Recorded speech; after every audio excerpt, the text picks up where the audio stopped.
Boa noite, querida igreja, que coisa linda, chegamos ao dia 20, quarta-feira, 20 de janeiro, noite que vamos estudar mais um pouco da palavra de Deus, que seremos fortalecidos, que seremos edificados, mesmo com esse distanciamento.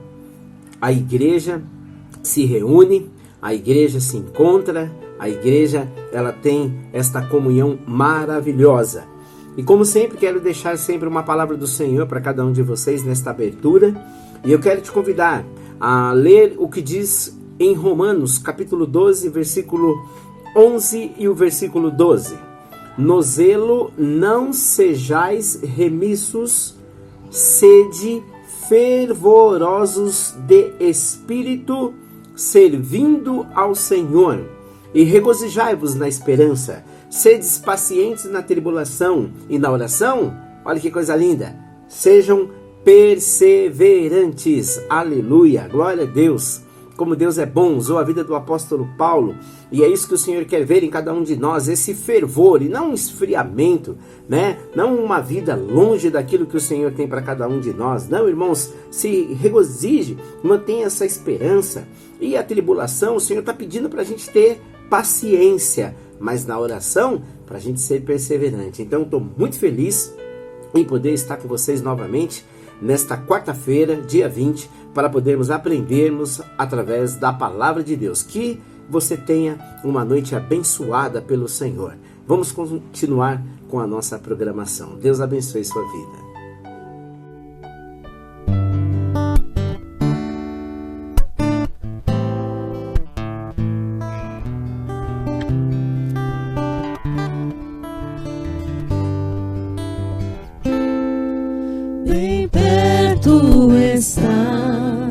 Jesus, o Senhor, daqueles que o invocam em verdade. Quebranta, Senhor, o meu coração, para ministrar real adoração. Bem perto estás, Jesus, o Senhor, daqueles que o invocam em verdade. Em verdade. Quebranta, Senhor, o meu coração, para ministrar real adoração. Meu maior desejo, Senhor, é te conhecer, desfrutar da tua comunhão. Minha alma tem sede de Deus, dependo de ti. Quebranta o meu coração. Meu maior desejo, Senhor, é te conhecer, desfrutar da tua comunhão. Minha alma tem sede de Deus, dependo de ti. Quebranta o meu coração. Bem perto estás, Jesus, o Senhor, daqueles que o invocam em verdade. Em verdade. Quebranta, Senhor, o meu coração, para ministrar real adoração. Meu maior desejo, Senhor, é te conhecer, desfrutar da tua comunhão. Minha alma tem sede de Deus, dependo de ti. Quebranta o meu coração. Seja o Senhor poder te conhecer, desfrutar da tua comunhão. Minha alma tem sede de Deus, dependo de ti, quebranta o meu coração, quebranta o meu coração, quebranta o meu coração.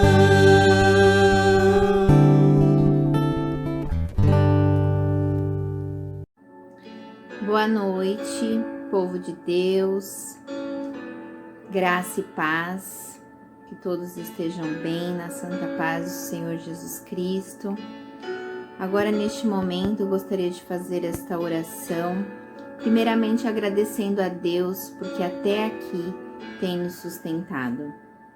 Colocar diante dele também tudo aquilo que necessitamos, tudo aquilo que almejamos, e que Ele esteja sempre no controle de tudo.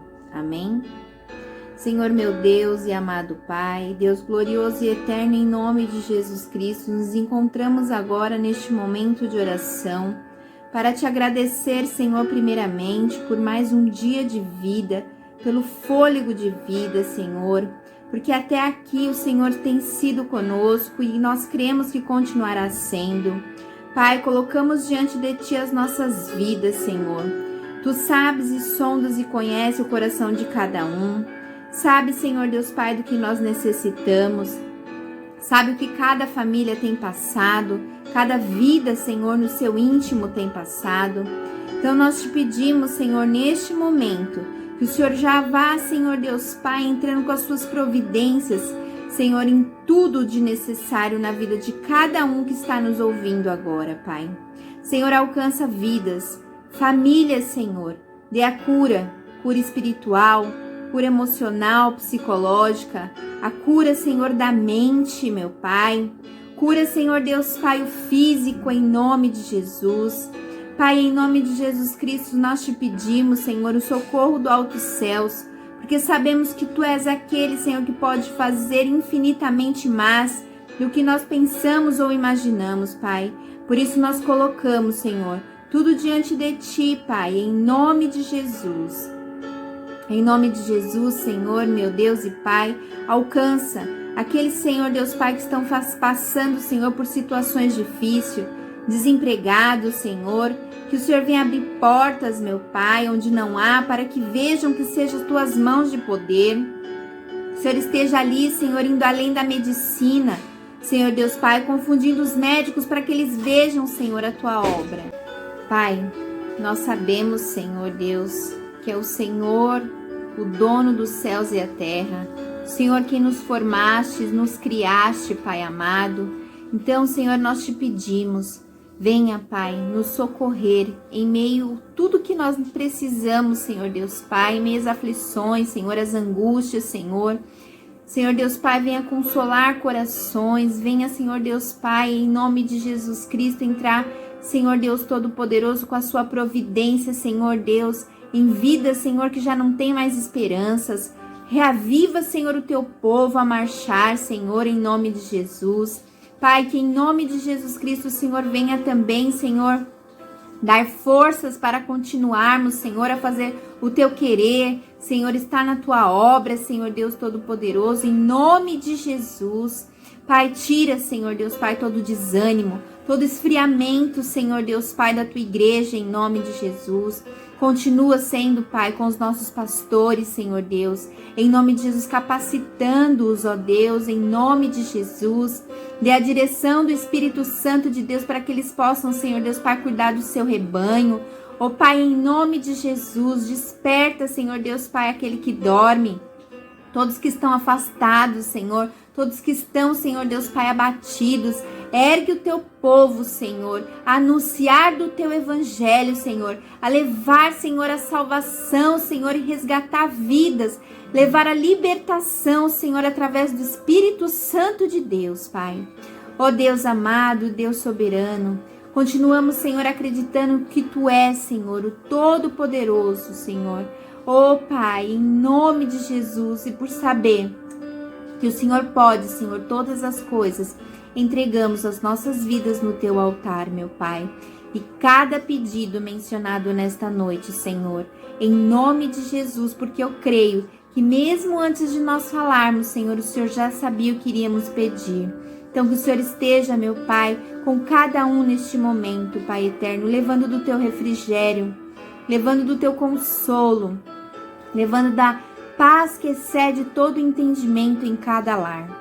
Essa oração que eu faço, agradecida em nome de Jesus. Graça e paz, irmãos. Eu agradeço a oportunidade, de estar aqui compartilhando com os irmãos uma reflexão que tive sobre a palavra de Deus nessa quarta-feira.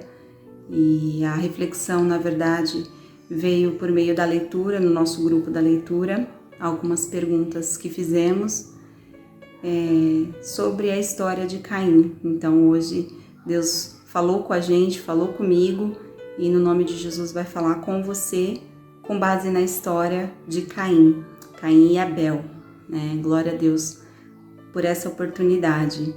Eu vou convidar os irmãos para abrirem a Bíblia lá no livro de Gênesis, capítulo 4, e eu vou ler do versículo 1 até o 8, tá? E diz assim, a versão que eu vou ler é a Bíblia Viva, que tem uma linguagem muito simples e que muitos irmãos gostam dessa versão por entenderem melhor, uma tradução bem simplificada e embora fiel, e é muito boa também. E diz assim a palavra de Deus: Então Adão teve relações com Eva, e ela engravidou e deu à luz a um filho, a quem chamou de Caim. Disse ela: Com a ajuda do Senhor consegui um filho homem. Depois voltou a dar à luz, e nasceu o irmão dele, Abel. Abel tornou-se pastor de ovelhas, enquanto Caim era agricultor. Quando chegou o tempo da colheita, Caim trouxe ao Senhor uma oferta dos produtos da terra. Abel fez o mesmo, mas com as primeiras crias do seu rebanho. E o Senhor agradou-se de Abel e de sua oferta, mas não de Caim, nem da sua oferta. Por isso Caim ficou enfurecido e o seu rosto mostrava seu ódio. E o Senhor perguntou a Caim: Por que você está furioso e por que o seu rosto mostra ódio? Se você fizer o que é certo, não será aceito? Mas se você agir mal e não obedecer, saiba que o pecado está à sua espera e ele deseja destruí-lo, mas está na sua mão o poder de dominá-lo. Então Caim convidou a Abel, seu irmão, vamos para o campo. Enquanto caminhavam juntos, Caim atacou seu irmão Abel e o matou. Até aí, irmãos. Então, com base nesse texto, refletimos, e eu vou te convidar a refletir também com foco na história de Caim. Por que Deus rejeitou a oferta de Caim, como está na Bíblia, E para a gente montar uma linha de raciocínio, eu trouxe aqui 3 interpretações dos judeus sobre esse texto, a Torá. Na Bíblia eles chamam de Torá. E a primeira delas é assim: porque a oferta de Caim era inferior à de Abel, Caim ali não trouxe o sacrifício da primícia, do seu melhor, Mas ele pegou ali do fruto da colheita, Dando a entender que pegou ali qualquer um, E que não lhe faria falta e levou como oferta, Ou seja, essa primeira interpretação dos judeus trata-se da intenção, que Abel, a intenção dele era de dar o melhor, para Deus, o eterno, como os judeus chamam, Era de honrar, de adorar com o melhor que ele tinha, o primeiro, que ele tinha. Caim, por sua vez, era de cumprir uma obrigação, apenas cumprir um ritual. Então chegou lá o tempo da colheita dele, pegou uns frutos e foi cumprir um ritual. Os dois fizeram a oferta, porém com intenções diferentes.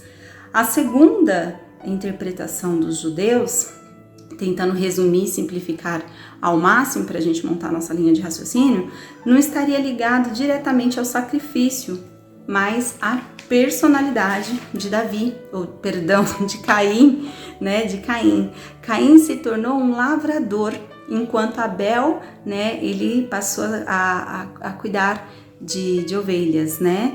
Então, o agricultor, ele, né, teve essa profissão por ambição, né? Porque o lavrador da terra era próspero, ganhava muito dinheiro. Por outro lado, lavrar a terra exigia muito tempo, né? Então, Caim, ele priorizava lavrar a terra, obter a sua colheita, do que a adoração, a servidão, né? A ofertar a Deus, né? Então, ele estava voltado mais para ganhos materiais do que para honrar a Deus, né?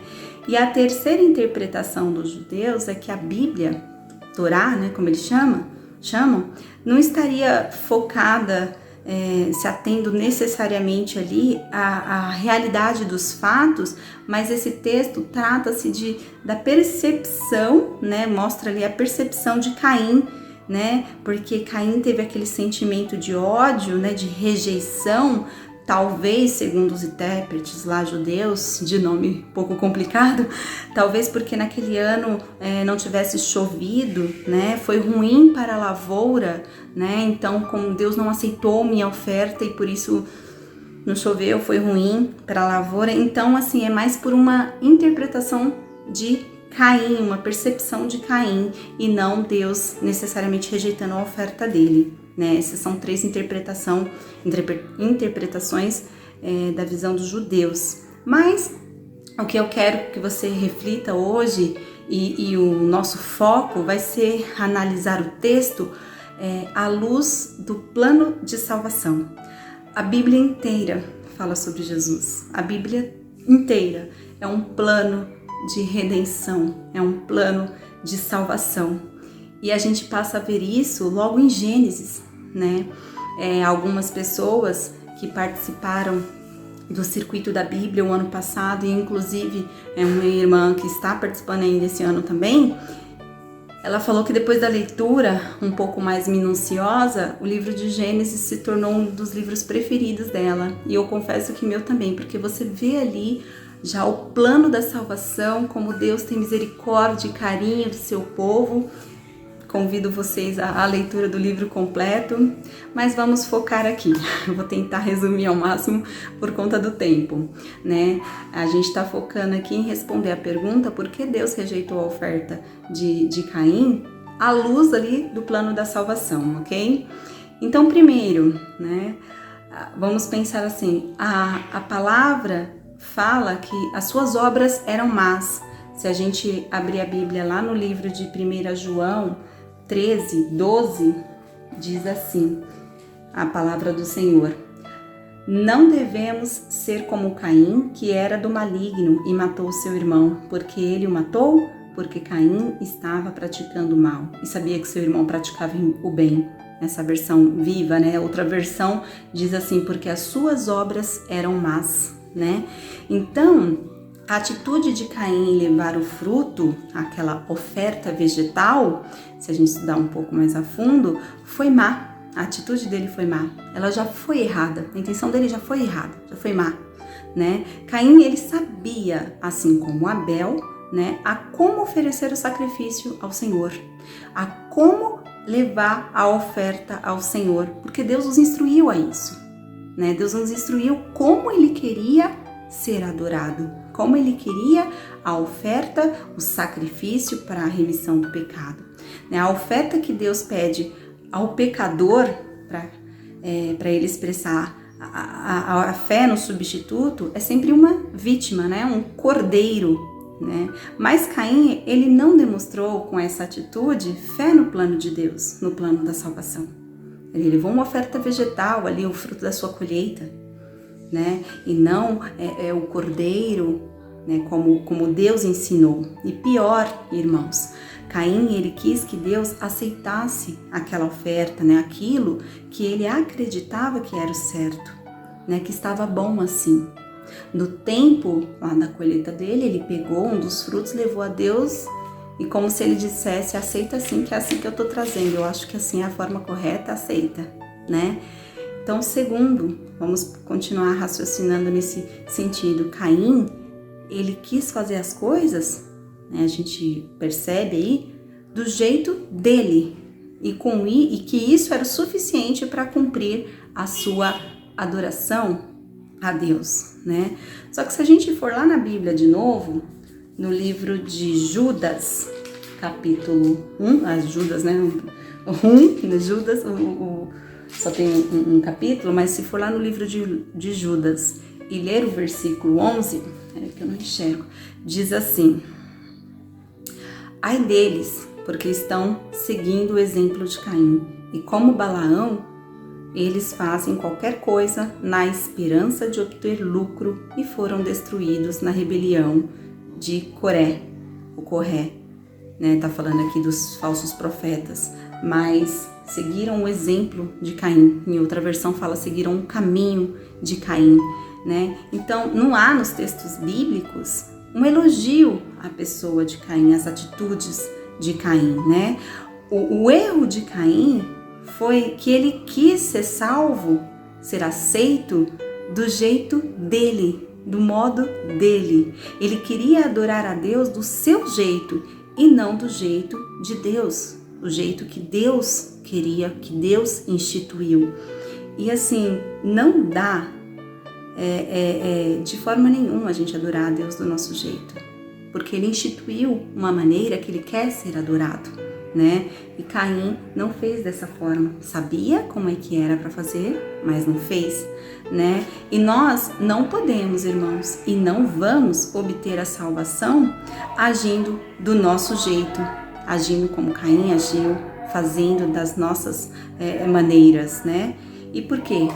Porque Deus estabeleceu um meio para a salvação, para sermos salvos. E qual que é o meio para atingirmos a salvação? É a fé no sacrifício de Jesus, né? E na sua ressurreição, né? É se arrepender, né? Aceitar Jesus como seu único suficiente Salvador, né? E a acreditar, ter fé no sacrifício que Ele fez, né? Na sua morte de cruz, como um cordeiro apresentado como uma oferta, um cordeiro imaculado para pagar os meus pecados, né? Para me remir dos meus pecados, né? E é essa forma que Deus instituiu e ponto. E aqui a gente aprende que a salvação não é pelas obras, né? A salvação não é por caridade, né? Como algumas pessoas acreditam que se fizer boas obras vai ser salvo, tem um lugarzinho no céu. Mas aqui é bem claro que esse tipo de adoração, de oferta a Deus para se obter a salvação, é incompleta. A gente tem que fazer as obras sim, né? Fé sem obras é morta. Mas a gente tem que praticar as boas obras, a caridade, porque é obedecer a Deus. Porém é incompleto. É incompleto. Caim ofereceu uma oferta incompleta. E Deus não quer uma adoração incompleta. Deus quer a adoração completa do jeito que Ele instruiu, instituiu, seguindo corretamente. Abel apresentou dessa forma. Caim não. Caim apresentou do jeito dele. Então Caim assim, faz parte do ritual ali da adoração para obter a salvação, apresentar uma oferta. Ok, peguei um fruto aqui, entreguei de oferta. Foi incompleta. Ele obedeceu um mandamento ali de Deus, né? Obedeceu a Deus de forma incompleta. E o incompleto não é aceito por Deus, né? Deus não precisa da nossa oferta. Deus quer a nossa obediência e a nossa fé completa, quer que o honremos, o adoremos. Abel fez isso, né? Então é uma adoração incompleta. Por isso Deus rejeitou, né? E o terceiro raciocínio, a reflexão que tive, foi que Deus ele não deu motivo para Caim sentir todo aquele ódio que a gente leu no texto, né? Deus não foi injusto, como a gente até às vezes lendo a gente chega a pensar, caramba, né? Eles foram, né? Poxa vida, eles foram obedientes a Deus, os dois apresentaram a oferta. Por que Deus aceitou a de Abel e não aceitou a de Caim, né? Então tem um plano da salvação que você precisa estudar mais a fundo, né? Aí eu convido você a participar do nosso grupo de leitura para a gente aprender juntos. Mas, resumindo aqui para vocês também refletirem, Deus ele não instigou, ele não deu motivo para Caim sentir aquele ódio, né? Pelo contrário, Deus aconselhou Caim. Lá no versículo 7, a gente vê que Deus aconselhou.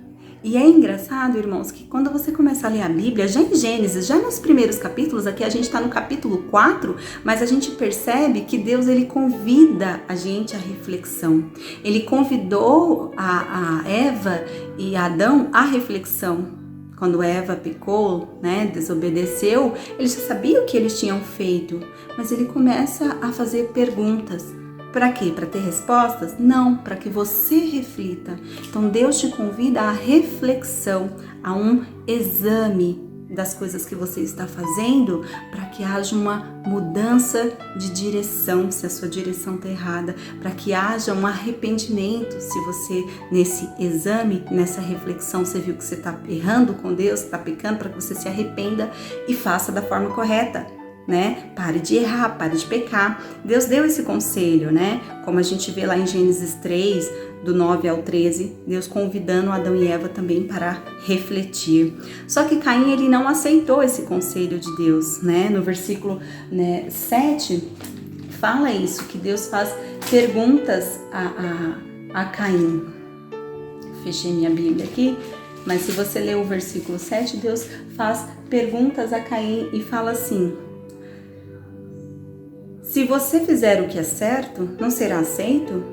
Mas se você agir mal e não obedecer, saiba que o pecado está à sua espera. Ele deseja destruí-lo, mas está na sua mão o poder de dominá-lo. Então Deus convidou Caim à reflexão. Caim não aceitou o conselho de Deus. Deus falou assim: olha, se você não mudar, o pecado está esperando você. Domina esse seu ódio aí, se arrependa e vamos fazer o que é certo. Né? Mas Caim continuou no pecado, né? E matou o seu irmão, conforme a gente continua lendo, né? E com isso tudo, irmãos, nós aprendemos que o culto de Caim era um culto falso, né? Porque a gente tem que ser quente ou frio, porque o morno não faz diferença para Deus. A palavra fala que vomita, Deus vomita o morno. A adoração incompleta não é adoração. Vocês já ouviram aquela expressão, não existe mentirinha, mentirona, essas coisas? É mentira. É completo. Não tem metade, né? Então, nós somos convidados a prestar um culto verdadeiro ao Senhor. Somos levados ao arrependimento, a refletir, a nos arrepender e mudar nossa mente, mudar nossas atitudes. Se isso não acontecer, nós permaneceremos no pecado e sofreremos a dor, a consequência que o pecado traz, né? A Bíblia, ela se trata de Jesus, como eu já falei, por completo, né? O plano da salvação, da redenção, né? Em Gênesis a gente já está vendo isso. E Deus ensinou como que Ele queria o sacrifício dele, que é o cordeiro, e a gente faz uma alusão a Cristo, a carne, o sangue, né? A gente faz uma alusão a Cristo, o sacrifício de Cristo como cordeiro que foi morto. Com isso, irmãos, eu concluo aqui a nossa reflexão. O foco é: não adore a Deus de forma incompleta, tá? Não apresente ofertas de maneira incompleta a Deus. Apresente como Ele quer, como Ele instruiu a sua igreja, completa, para honrá-lo, para adorá-lo com a sua primícia e não qualquer coisa. O seu tempo, né, é algo valioso que você tem. Oferte ao Senhor de maneira completa, né? E Ele vai se agradar, vai aceitar você e sua oferta, porque você está honrando a Deus com aquilo que você tem de melhor. E não de qualquer jeito. Então, o qualquer jeito não vai te dar a salvação. O do seu jeito não vai te trazer a salvação, te dar a salvação. Mas o jeito de Deus, o plano de Deus, da forma que Deus quer, vai trazer a salvação da sua vida. Então somos convidados hoje a refletir, porque Deus rejeitou a oferta de Caim, porque ela foi incompleta, não foi verdadeira, não foi bem intencionada, né? Ela foi feita da maneira dele e não como Deus havia instituído. Então pense nisso, irmãos. Como você tem adorado a Deus? De forma completa, da forma que Ele quer que você o adore, ou de forma incompleta, da sua forma, né? Qual é a sua maneira que você está se apresentando a Ele, apresentando seus projetos, seus sonhos, como você tem se apresentado diante de Deus, né? Então a gente pensa sobre isso, né? Uma forma completa que honra a Deus e segue o que Deus quer, como Abel fez, ou uma maneira incompleta do jeito que você quer, como fez Caim e sofreu as consequências, né? Essa é a reflexão que eu trouxe e é tempo da gente refletir sobre as nossas atitudes, as nossas ofertas, a nossa adoração, para sermos aceitos por Deus e agradarmos a Ele. Amém? Obrigada, irmãos, pela oportunidade de estar aqui e para encerrar esse momento de reflexão e o nosso culto de estudos online, eu vou orar ao Senhor. Amém? Senhor, meu Deus, meu Pai, obrigada, Senhor, por estarmos, ó Pai, mesmo de forma virtual aqui, unidos, Senhor, na Tua presença, Senhor. Unge cada lar nesse momento, em nome de Jesus, Pai, com a Tua paz, com a Tua proteção, com a Tua sabedoria. Senhor, se atenta ao Teu povo, ó Pai, em nome de Jesus, e nos perdoa, Senhor, em nome de Jesus, ó Pai querido, pelas nossas fraquezas, pela nossa falta de sabedoria, pela nossa desobediência. Limpa-nos, ó Deus, de tudo isso e nos ajude, ó Deus, a apresentar uma oferta agradável, uma oferta completa, como o Senhor ensina, Senhor, na Tua palavra e não como a gente quer, da nossa forma, Pai. Em nome de Jesus, Pai, te peço, derrame, ó Pai, sobre nós o Teu amor, Tua misericórdia. Sê com todos, Senhor, no nome de Jesus. Amém, Senhor. Obrigada, irmãos, que Deus abençoe a nossa vida, tá? E tenham todos uma boa semana, em nome de Jesus.